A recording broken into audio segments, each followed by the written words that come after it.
சாந்தாகாரம் புஜகசயனம் பத்மநாபம் சுரேஷம் விஸ்வாதாரம் ககனசதுர்ஷம் மேகவர்ணம் சுபாங்கம் லக்ஷ்மீகாந்தம் கமலநயனம் யோகிவித்யானகம்யம் வந்தே விஷ்ணு பவபயஹரம் சர்வலோகைக்கநாதம்.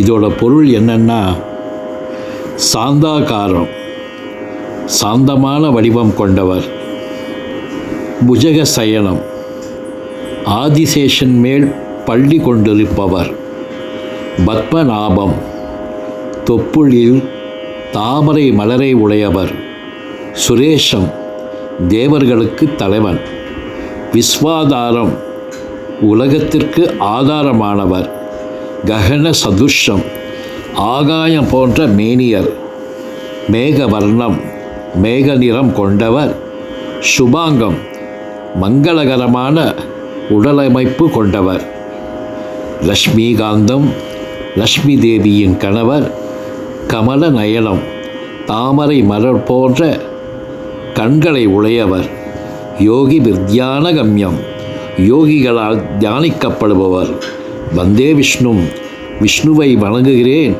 பவபயகரம் பிறவி பயத்தை போக்குபவர், சர்வலோகைக்கநாதம் அனைத்து உலகங்களுக்கும் நாதன்.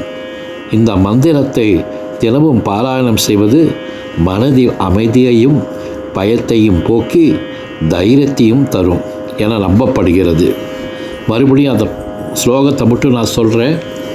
சாந்தாகாரம் புஜகசயனம் பத்மநாபம் சுரேஷம் விஸ்வாதாரம் ககனசதுர்ஷம் மேகவர்ணம் சுபாங்கம் லக்ஷ்மீகாந்தம் கமலநயனம் யோகிவித்யானகம்யம் வந்தே விஷ்ணு பவபயகரம் சர்வலோகைக்கநாதம்.